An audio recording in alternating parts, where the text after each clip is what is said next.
Salut à tous, j'espère que vous allez bien et on se retrouve aujourd'hui pour la suite de cette petite série sur les gardiens au PSG. Bienvenue. Il est connu de tous, c'est bien évidemment l'intérêt de Leonardo pour Gianluigi Donnarumma.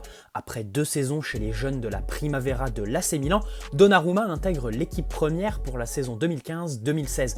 Diego Lopez, le gardien titulaire, est coupable d'erreurs qui ont conditionné le mauvais début de saison de l'équipe. C'est ainsi que Donnarumma est titularisé pour la première fois en octobre 2015.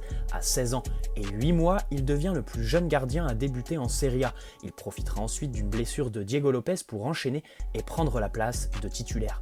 Donnarumma impressionne par sa capacité à sortir des arrêts importants et sa place de titulaire devient incontestable. Il joue une finale de Coupe d'Italie perdue contre la Juventus aux prolongations dès sa première saison en professionnel. Durant la saison 2016-2017, Donnarumma confirme les espoirs placés en lui avec des arrêts aussi impressionnants que décisifs. Il est notamment l'artisan de la victoire en Supercoupe d'Italie contre la Juventus en arrêtant un penalty de Dybala. Et forcément, son talent, son jeune âge et donc l'énorme marge de progression de Donnarumma au terme de la saison 2016-2017 attirera les convoitises de nombreux clubs européens. Et comme ses intérêts sont gérés par Mino Raiola, les sommes proposées sont mirobolantes. Donnarumma hésite à partir lors de l'été 2017, mais il reste finalement à l'AC Milan qui a décidé de répondre à ses demandes en faisant de lui le gardien le mieux payé de Serie A, en acceptant de recruter son frère comme 3e gardien et en lui promettant un futur brassard de capitaine. Les premières complications de sa carrière arrivent dans le même temps puisque les supporters n'ont pas apprécié ses hésitations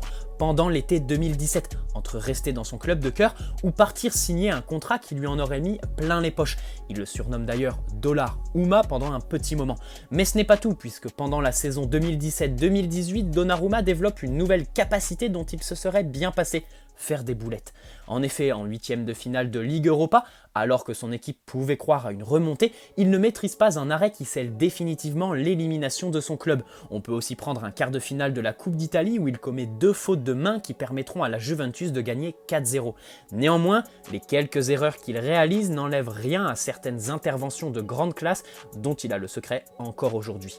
Au niveau international, Donnarumma est le plus jeune joueur convoqué avec la squadra Azzurra depuis 1911. Il compte pour le moment 16 sélections en équipe nationale. Qu'on le veuille ou non, le premier constat implacable que l'on peut faire, c'est bien évidemment le talent indéniable de Donnarumma qui est tout de même d'une précocité incroyable, devenu titulaire à l'AC Milan à un peu moins de 17 ans. Au niveau de son profil, la première chose que l'on peut dire, c'est qu'il est très grand, 1,96 m. On a tout de même affaire à un individu plus grand qu'Olivier Giroud, et ce n'est pas rien.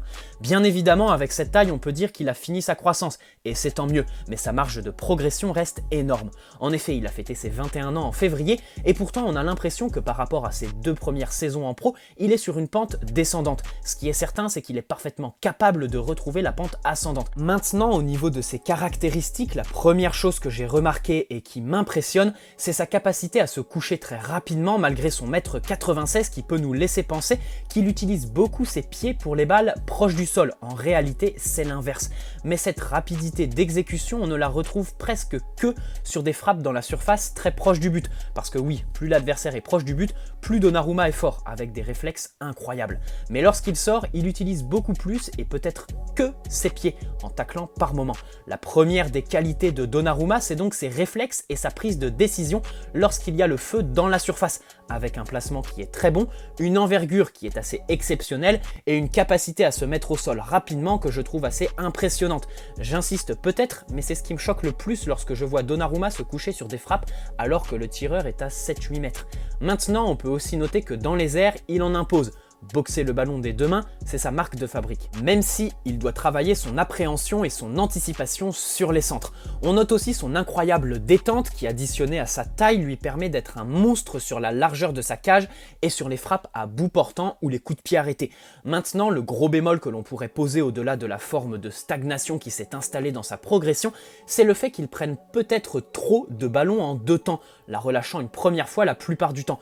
Là-dessus, il doit vraiment travailler parce que quelqu'un qui l'a la relâche, ça nous rappelle quelque chose en Ligue des Champions. D'ailleurs, pour parler Ligue des Champions, on peut aussi noter que Donnarumma n'a aucune expérience dans la compétition qui fait rêver tous les supporters parisiens. La seule compétition européenne qu'il connaît pour le moment, c'est celle qui a fait rêver les Marseillais, la Ligue Europa.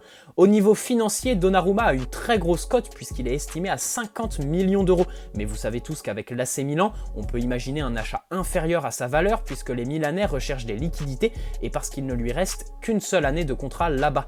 La seule méfiance qu'il faudrait avoir, ce serait vis-à-vis de Raiola et toutes les primes qu'il inclut dans les contrats de ses joueurs. Maintenant, oui, Donnarumma représente l'avenir de ce poste qui est aujourd'hui occupé par un Navas qui était au collège lorsque Donnarumma est né. Il y a des axes sur lesquels il doit beaucoup travailler et les quelques boulettes qu'il a fait, il doit y remédier, mais il conserve quand même une grosse marge de progression. J'aimerais aussi rajouter qu'il est très sûr de lui sur le terrain. Parler de charisme à 21 ans, ce serait osé, mais Donnarumma sait gérer et parler à une défense. C'est d'ailleurs ce qui fait aussi sa précocité, le fait qu'il soit un leader naturel, et ce, depuis ses débuts en pro. Pour vous donner mon avis personnel, sans rien enlever à son talent, je ne vois pas Donnarumma nous rejoindre dans un futur proche, à moins de l'acheter et le prêter dans la foulée. En effet, Donnarumma a des exigences sportives qui ne collent pas avec le PSG d'aujourd'hui. Navas est là pour 2 ou 3 années en tant qu'indiscutable et il est certain que Donnarumma n'accepterait pas une place de numéro 2, même au PSG, son agent non plus d'ailleurs. Sachant que le poste de gardien n'est pas la priorité du PSG, je pense que la stratégie à adopter sur le marché des gardiens serait l'opportunisme. Et je ne vois pas en Donnarumma une opportunité, étant donné son prix, son manque d'expérience au plus haut niveau, mais surtout les exigences qu'il aurait vis-à-vis du club qui n'a aucun intérêt à y répondre, même si bien évidemment son talent est indéniable. D'un autre côté, j'ai aussi envie de dire que Donnarumma a toujours clamé son amour pour son club formateur et n'a jamais émis une volonté de nous rejoindre. Un joueur qui n'a pas la volonté de venir, personnellement, je ne prends pas, surtout lorsqu'il faudrait faire des concessions pour lui. Voilà, j'espère que cette vidéo vous aura plu. Si c'est le cas, n'hésitez pas à la liker et vous abonner. Dernière ligne droite avant les 30 000. Merci à tous. Prenez soin de vous, bonne soirée, allez Paris, ciao.